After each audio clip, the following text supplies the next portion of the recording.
محترم حاضرین و ناظرین کرام،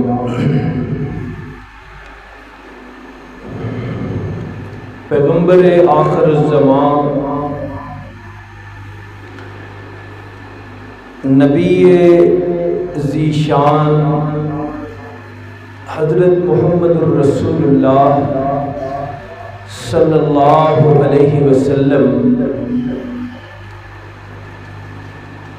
جس زمانے اور جس ماحول میں نبی بن کر تشریف لائے تھے اسے زمانہ جاہلیت کہا جاتا ہے۔ کوئی عیب اور کوئی برائی ایسی تھی نہیں جو اس معاشرے میں موجود نہ ہو،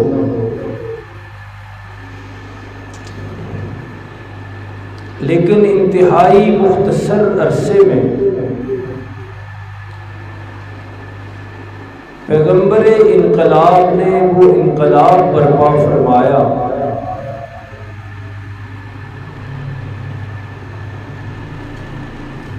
کہ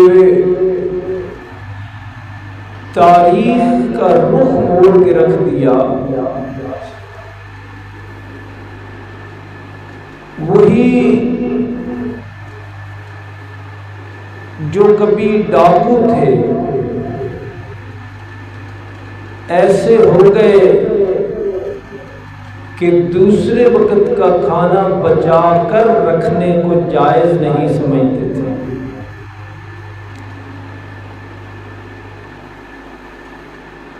اس عظیم انقلاب کا ذریعہ بنا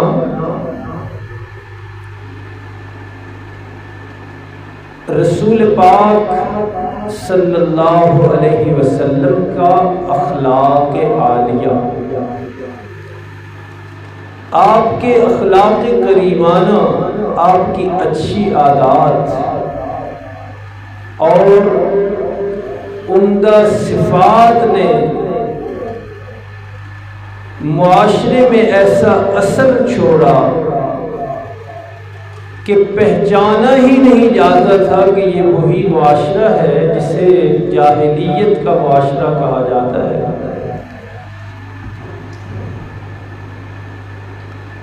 اور آپ کے اخلاق کریمانہ ایسے عمدہ، ایسے بلند اخلاق تھے کہ دعوت حق کے پہلے دن ان کا اقرار کیا اہل مکہ نے۔ رسول پاک صلی اللہ علیہ وسلم نے اپنی ذات مبارکہ کے حوالے سے ہی ان سے پہلے دن پوچھا کہ فقد لبثت فیکم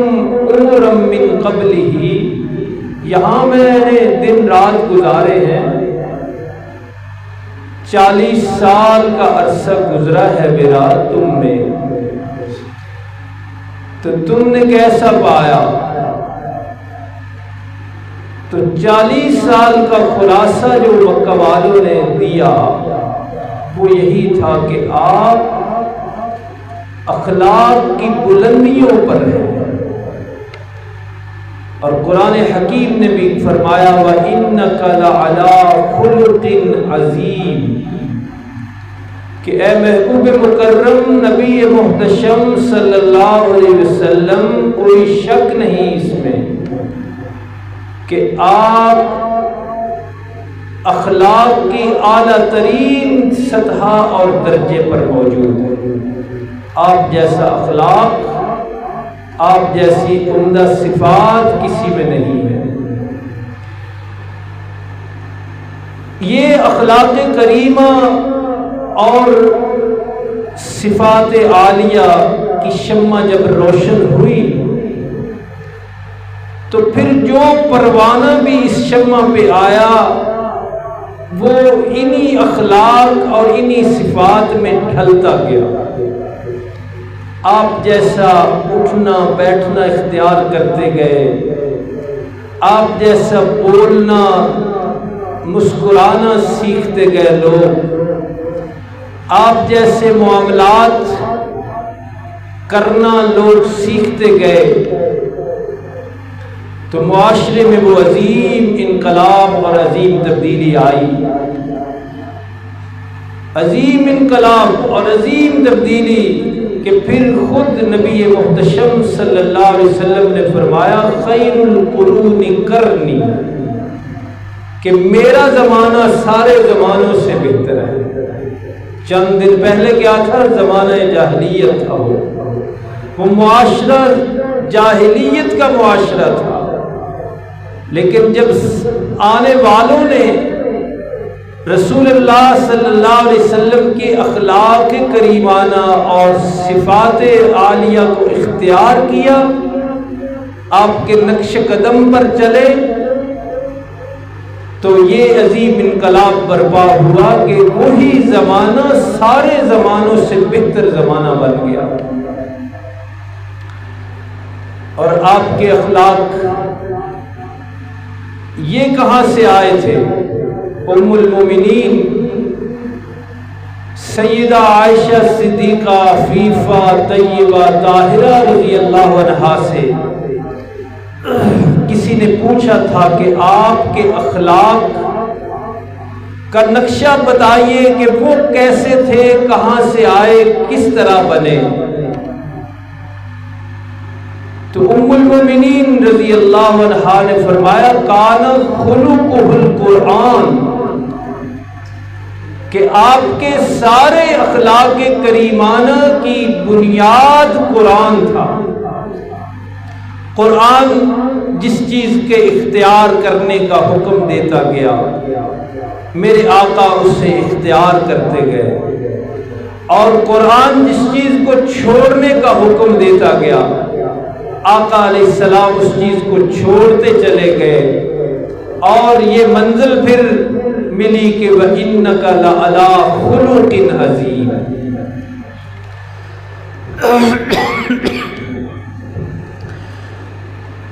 حالانکہ آپ دیکھیے آپ صلی اللہ علیہ وسلم کو ماننے والوں میں سے کوئی یہ نہیں کہ ایک ہی طبقہ تھا، ایک طبقہ ہو وہ متفق ہو جاتا ہے، چلو جی جیسا بھی مقتدا پیشوا ہے اس پر متفق ہو جاؤ، اس جیسے بن جاؤ، اس کے نقش قدم پر چلنے لگو۔ لیکن اس کے مقابلے میں اللہ کے پیغمبر صلی اللہ علیہ وسلم کو ماننے والوں میں ہر نسل کا انسان، ہر طبقے کا انسان، امیر بھی، غریب بھی، وزیر بھی، بادشاہ بھی، حبشی بھی، رومی بھی، عربی بھی، عجمی بھی، لیکن سارے کے سارے یوں آئے کہ اپنا پہلے والا زمانہ بارگاہ رسالت سے باہر چھوڑ آئے، اور بارگاہ رسالت میں پہنچ کر نبی کے رنگ میں رنگتے چلے گئے۔ اور یہ کوئی معمولی انقلاب اور تبدیلی نہیں کہ عرش والے نے اعلان کیا رضی اللہ عنہ ورضوا عنہ، اتنے سمر گئے ہیں یہ، اتنے نکھر گئے ہیں یہ، اتنے عمدہ بن گئے ہیں یہ، اتنے بلند ہو گئے ہیں یہ کہ اللہ فرمانے لگے کہ میں ان سے راضی، یہ مجھ سے راضی۔ اللہ فرمانے لگے اولئک هم المتقون، رب العالمین فرمانے لگے اولئک هم الراشدون۔ تو یہ سارا کمال ہے رسول رحمت صلی اللہ علیہ وسلم کے اخلاق کریمانہ کا۔ اسی مجمع اور اسی اکٹھ کی طرف اور پروانوں کے اسی جھرمٹ کی طرف اشارہ کر کے اللہ نے فرمایا کہ یہ جھرمٹ کیوں لگا ہوا ہے؟ یہ ہر مشرب کا، ہر قوم کا، ہر نسل کا انسان جو اس شمع کے ارد گرد جمع ہے، حالانکہ یہی لوگ جب ابھی بارگاہ رسالت میں پہنچے نہیں تھے، تو جھگڑالو تھے، لٹیرے تھے، ان پڑھ اور اجٹ تھے، لیکن یہی جب بارگاہ رسالت میں پہنچ کے اس رنگ میں رنگے گئے ہیں تو جھرمٹ لگا ہوا ہے۔ آپس میں کوئی زبان کا اختلاف نہیں، کوئی رنگ کا اختلاف نہیں، اختلاف کیا بلکہ عرب کہنے لگے کہ بلال ہمارا سردار ہے۔ اختلاف کیا ہونا تھا؟ اتنا عجیب انقلاب برپا ہوا کہ عرب جو کسی کو نہیں لکھتے تھے کسی جگہ، اپنے آپ کو سب کچھ سمجھتے تھے، وہ بلال رضی اللہ عنہ کو اپنا سردار ماننے لگ گئے۔ تو اس کی وجہ قرآن مجید میں اللہ تعالیٰ نے بیان فرمائی اور اخلاق کریمانہ کا نقشہ بھی کھینچا۔ یہ چوتھا سپارہ ہے، سورۃ آل عمران ہے۔ فرمایا فَبِمَا رَحْمَةٍ مِّنَ اللَّهِ لِنْتَ لَهُمْ، میرے محبوب یہ مختلف نسلوں کے، مختلف قوموں کے، مختلف طبقات کے پروانے جو آپ کے اردا گرد جمع ہیں، جھرمٹ بنائے ہوئے ہیں اور آپس میں لڑتے بھی نہیں، نہ قومی بنیاد پہ، نہ لسانی بنیاد پہ، نہ رنگ کی بنیاد پہ، بلکہ سارے کے سارے دیکھ کر اللہ اعلان کرتے ہیں انما المؤمنون اخوہ، اور میثاق مدینہ اور مواخات مدینہ بھی اس بات کی شہادت دے رہی ہے کہ رنگ مختلف ہونے کے باوجود سب اپنے آپ کو بھائی بھائی کہتے تھے، لسان مختلف ہونے کے باوجود، زبان مختلف ہونے کے باوجود سب اپنے آپ کو بھائی بھائی کہتے تھے، رنگ مختلف ہونے کے باوجود سب اپنے آپ کو بھائی بھائی کہتے تھے۔ اور شمع رسالت مکہ میں جلی تو وہاں جھرمٹ،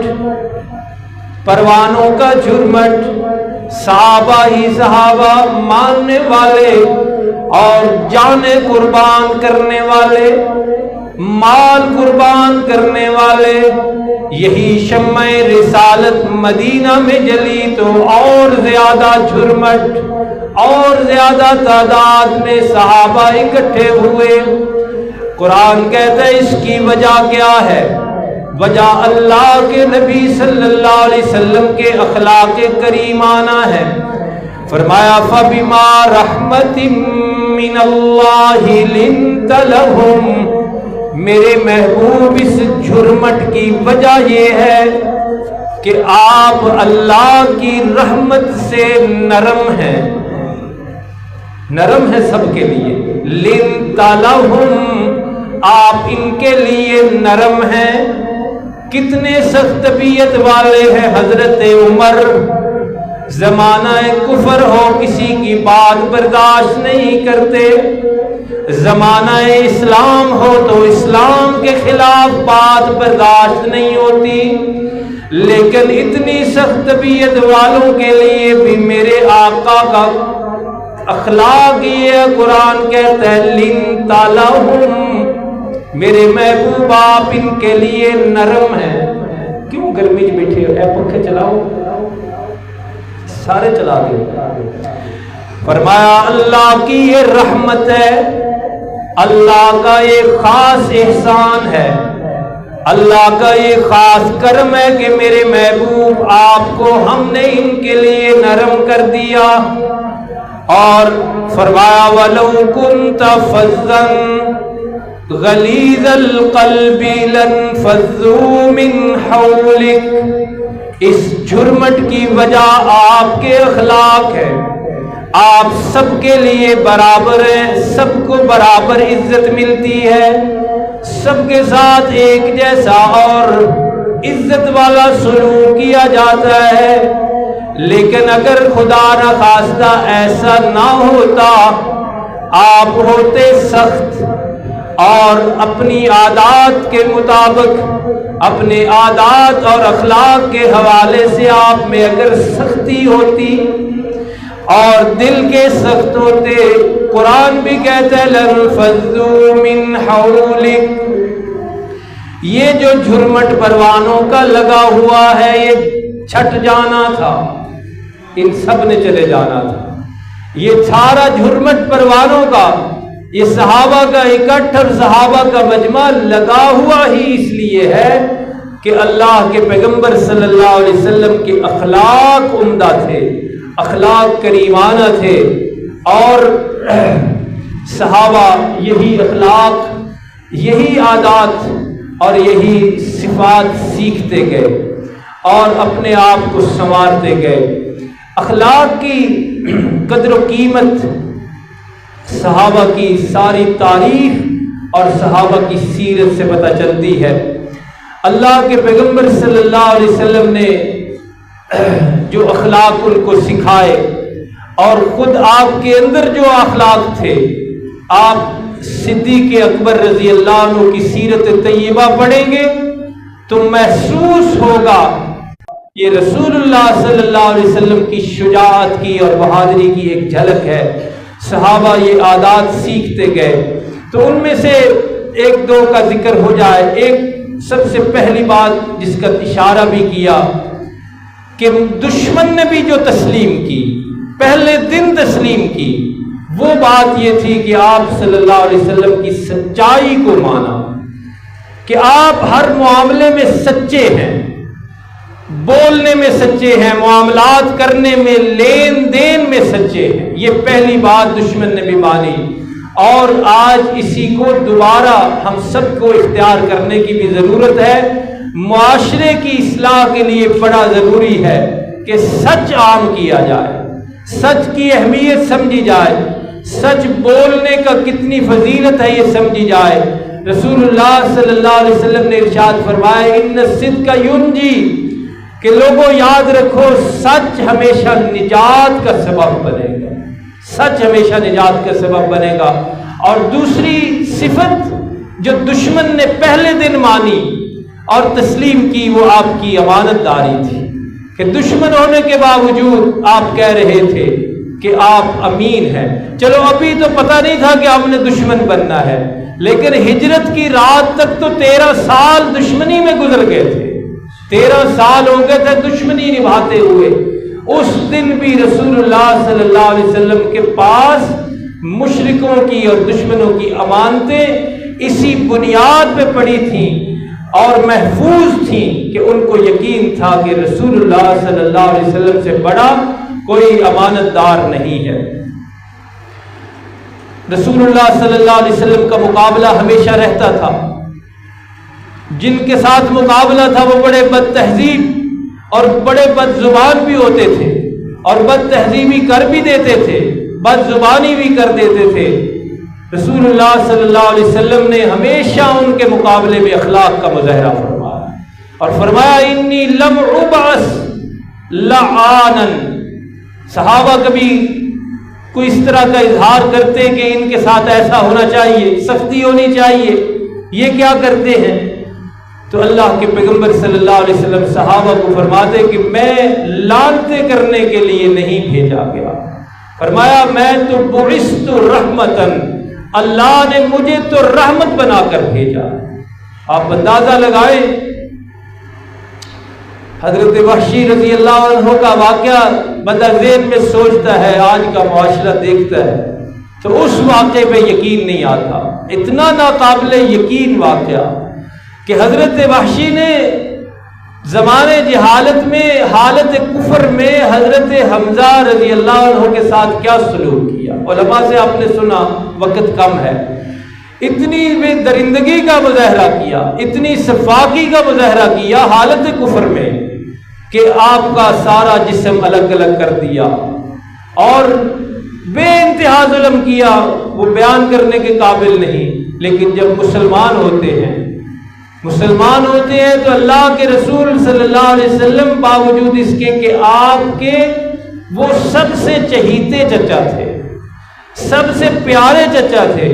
رسول اللہ صلی اللہ علیہ وسلم نے تو آپ نے والد محترم کی زیارت نہیں کی تھی، بچپن میں ہی آپ بچے تھے، بلکہ ولادت سے پہلے بہت ہو گئے تھے، تو لوگ بتاتے تھے کہ حضرت حمزہ اور آپ کے والد ہم شکل ہیں، جیسے بھائی ہم شکل ہوتے ہیں۔ اس لحاظ سے بھی آپ کو بڑا پیار تھا، اور اس لحاظ سے بھی پیار تھا کہ آپ مسلمان بھی ہو گئے تھے۔ آپ کا مکہ میں تحفظ، رسول اللہ صلی اللہ علیہ وسلم کا تحفظ اور دفاع اور پہرے داری حضرت حمزہ رضی اللہ عنہ فرمایا کرتے تھے۔ تو ان سب اعتبارات سے آپ کو بڑا پیار تھا۔ جتنا پیار تھا اتنی ہی سفاکی سے حضرت وحشی نے آپ کو شہید کیا۔ لیکن آج بھائی جب بھائی کے ساتھ ایک دفعہ تلخ کلامی کر لیتا ہے تو زندگی بھر نہیں بھولتا بھی نہیں اور اس سے بولتا بھی نہیں۔ آئی بھائی کے ساتھ ایک دفعہ وہ کچھ مار کٹائی ہو گئی، تلخ کلامی صرف ہو گئی، واقعات آپ کے سامنے، زندگی بھر بلاتے ہی نہیں ایک دوسرے کو۔ لیکن ادھر حضرت وحشی جب مسلمان ہوئے تو رحمت للعالمین صلی اللہ علیہ وسلم کا جو سلوک ہے پڑھ کر بندہ حیران ہوتا ہے کہ ان کو کچھ بھی نہیں کہا، پوچھا بھی نہیں، جتلایا بھی نہیں اور بتایا بھی نہیں کہ تم نے میرے چچا کے ساتھ کیا کیا، اور ایک وحشی پر کیا موقوف، پورے مکہ کو معافی دے دی، اور وہ الفاظ فرمائے جو قرآن نے حضرت یوسف علیہ السلام کی زبان سے بتائے ہیں کہ جب ان کے سامنے بھائی جنہوں نے ظلم کی انتہا کی تھی اور نام و نشان مٹانے کی کوشش کی تھی کنویں میں پھینک کے، جب وہ عاجز درماندہ ہو کر آپ کے سامنے آئے تو انہوں نے کہا تھا لا تثریب علیکم اليوم، کہ میں نے تمہیں بتانا بھی نہیں تم نے میرے ساتھ کیا کیا۔ وہی پورے مکہ والوں کو مخاطب کر کے آقا کریم صلی اللہ علیہ وسلم نے ارشاد فرمایا۔ تو یہ اخلاق کریمانہ ذکر کرنے کا مقصد یہ ہے کہ آج دوبارہ اس شمع سے روشنی لی جائے، صداقت اختیار کی جائے، عدالت انصاف کی بات کرنے والا انسان بن جائے، مسلمان بن جائے، اور اللہ نے اگر کچھ دیا ہے تو سخاوت والی صفات اپنائی جائے، اور رسول اللہ صلی اللہ علیہ وسلم کے دین کی خاطر، آپ کے لائے ہوئے اسلام کی خاطر، دنیا کی خاطر نہیں، وہ بے وقوفی ہے، اسلام کی خاطر بہادری اور شجاعت کا مظاہرہ کرنے والا بن جائے۔ اللہ رب العالمین ہمیں عمل کی توفیق عطا فرمائے۔ اس ہفتے دو اہم بڑے واقعات پیش آئے ہیں، اس سلسلے میں بھی کچھ عرض کرنا ضروری ہے۔ ایک تو یہ ہے کہ حماس جو فلسطین میں مزاحمتی تحریک ہے اسرائیل کے خلاف لڑ رہی ہے، اس کے سربراہ تھے اسماعیل ہنیہ، وہ ایران میں راکٹ اور میزائل مار کے شہید کر دیے گئے۔ ہم ان کے لیے دعا گو ہیں کہ اللہ رب العالمین انہیں شہادت حقیقی کا رتبہ عطا فرمائے اور ان کے درجات بلند فرمائے، ان کے ساتھ جتنے مسلمان شہید ہوئے ہیں ان کو بھی اللہ تعالیٰ ان کی شہادت بھی قبول فرمائے۔ اس سلسلے میں مزید اور تفصیلی گفتگو کا فائدہ بھی کوئی نہیں، مقصد بھی کوئی نہیں اور وقت بھی نہیں، کس نے کیا، کیوں کیا اور کیا ہونا چاہیے۔ بس امت سوئی ہوئی ہے، سونے دو، باری باری سب نے مرنا ہے، بس یہی ہمارا مقدر ہے، اور کیا کہا جا سکتا ہے۔ دوسرا اہم واقعہ یہ پیش آیا کہ پاکستان کی سپریم کورٹ نے ایک فیصلہ دیا ہے جو کہ ختم نبوت پر حملہ ہے۔ اس فیصلے کی تفصیل یہ ہے کہ جو قادیانی ہیں انہیں قومی اسمبلی نے کافر قرار دیا تھا۔ اس کے بعد جب ضیاء الحق کا دور آیا تو اس وقت ایک آرڈیننس پاس ہوا کہ یہ کافر تو ہو گئے ہیں لیکن کافر بن کے نہیں دکھاتے،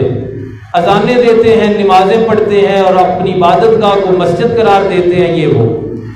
تو پھر انہوں نے ایک آرڈر جاری کیا صدارتی، جس کو آرڈیننس کہتے ہیں، کہ یہ چیزیں بھی یہ اختیار نہیں کر سکتے، نہ اپنی اس گھر کو عبادت خانے کو مسجد کہہ سکتے ہیں، نہ مینار بنا سکتے ہیں، نہ یہ محراب بنا سکتے ہیں، نہ کسی کے سامنے قادیانی رہتے ہوئے کلمہ پڑھ سکتے ہیں۔ ویسے پڑھیں تو 100 مرتبہ پڑھیں مسلمان ہونے کے لیے، قادیانی رہتے ہوئے کلمہ نہیں پڑھ سکتے یہ، اور نماز نہیں سامنے کسی کے پڑھ سکتے۔ اس سلسلے میں ایک کیس تھا، اس کی بھی بڑی لمبی تفصیل ہے، جس میں ہوا یہ ہے کہ اس سے پہلے لاہور میں بھی ایک واقعہ پیش آیا، ایک فیصلے میں جج سے یہ لفظ لکھا گیا ہے کہ قادیانی مسلمانوں کی یہ بات ہے، وہ بھی آئین کے خلاف تھا، آئین میں وہ کافر ہے تو تم فیصلہ کرتے ہو اسے کیوں کافر مسلمان قرار دیتے ہو؟ یہ لفظ بہرحال بعد میں انہوں نے ریموو کیا ہے مسلمانوں کے احتجاج پر، لیکن حالیہ چیف جسٹس آف پاکستان نے یہ فیصلہ دیا کہ قادیانی اپنی اس عبادت گاہ کے اندر یا کسی بھی عمارت کے اندر یہ سارے مسلمانوں والے کام کر سکتے ہیں۔ اب اس نے اپنے ذہن کے مطابق یہ کہا کہ چونکہ یہ ایک طبقہ ہے پاکستان کا رہنے والا، ان کو عمارت کے اندر اس چیز کی اجازت ہونی چاہیے، لیکن ہمارے علماء، مسلمانوں کے وکلاء اور اس سلسلے میں قومی اسمبلی میں بھی کافی زوردار احتجاج ہوا ہے، انہوں نے کہا ہے، ان کے دلائل یہ ہیں کہ اس فیصلے سے یہ نتیجہ نکلتا ہے کہ چار دیواری کے اندر جرائم جائز ہے، چار دیواری کے اندر باہر جرائم ممنوع ہیں۔ یہ تو فیصلہ یہ کہہ رہا ہے کہ چار دیواری کے اندر شراب پیو، نعوذ باللہ زنا کرو، کوئی مسئلہ نہیں، اندر قتل کر لو، چار دیواری کے اندر کوئی مسئلہ نہیں۔ اس فیصلے کی زبان یہ کہہ رہی ہے کہ اس نے لکھنے میں ایسا کیا ہے کہ ان کو جی چار دیواری کے اندر اختیار دیا جائے اور کر سکتے ہیں۔ تو اس سلسلے میں بھی ہم اپنا احتجاج بھی بارگاہ خداوندی میں عرض کرنے کے لیے ہمیشہ میں یہ عرض کرتا ہوں، ہماری آواز بے شک دیوار کی دوسری طرف نہ جائے، ہم اپنی حاضری اور بے بسی ظاہر کرنے کے لیے اللہ کے سامنے یہ عرض کرنا چاہتے ہیں کہ یہ فیصلہ پوری امت مسلمہ کے لیے ناقابل قبول ہے اور قابل مذمت ہے اور ریورس کرنے کے قابل ہے۔ اسے دوبارہ لکھا جائے اور چیف جسٹس اس پر پوری قوم سے معذرت کرے۔ آپ نے خبروں میں پڑھا، کئی لوگوں نے ان کے سر کی قیمت لگا دی ہے اسی فیصلے کی وجہ سے، تو وہ تو ایک ان کا اپنا کام ہے، لیکن ہم یہ ضرور عرض کریں گے کہ فیصلہ ری رائٹ کیا جائے، ریورس کیا جائے، دوبارہ قانون اور آئین کے مطابق فیصلہ لکھا جائے اور پورے حکومتی مشینری اور تمام ارباب اختیار سے، بارہا علماء پہلے بھی عرض کر چکے ہیں کہ یہ نازک مسائل ہیں، ان کو نہ چھیڑا کرو۔ آپ کو معلوم ہے شاید کہ یہ ختم نبوت کی جو تحریک منزل میں پہنچی تھی، ان کو کافر جو قرار دیا تھا نا، یہ ایسے نہیں ہوا تھا کہ سوئے سوئے ہو گیا تھا، ہزاروں شہادتیں ہوئی تھیں، جیلوں میں لوگ گئے تھے، بڑے احتجاج ہوئے تھے، بڑی تحریک زوردار چلی تھی، تب جا کے یہ منزل ملی تھی۔ لہذا پوری امت مسلمہ، پاکستان کے مسلمان خصوصاً، اس کی بالکل اجازت نہیں دیں گے کہ آئین کی طے کردہ جو ختم نبوت کے حوالے سے شکے ہیں، ان کی خلاف ورزی اتنی اعلیٰ سطح سے کی جائے، قومی اس کے سپریم کورٹ کے جج اور وہ بھی چیف جسٹس ایسا کرے تو جو بھی کرے وہ ناقابل قبول ہے۔ جس نے بھی یہ کی ہے، جس کی بنیاد پہ بھی کی ہے، جس کی ایما پر کی ہے، ناقابل قبول ہے۔ اللہ رب العالمین پاکستان کا امن اور یہاں کا استحکام جو ہے وہ ہمیشہ رکھے اور بے امنی اور بد امنی پھیلانے والے عناصر کا اللہ تعالیٰ خاتمہ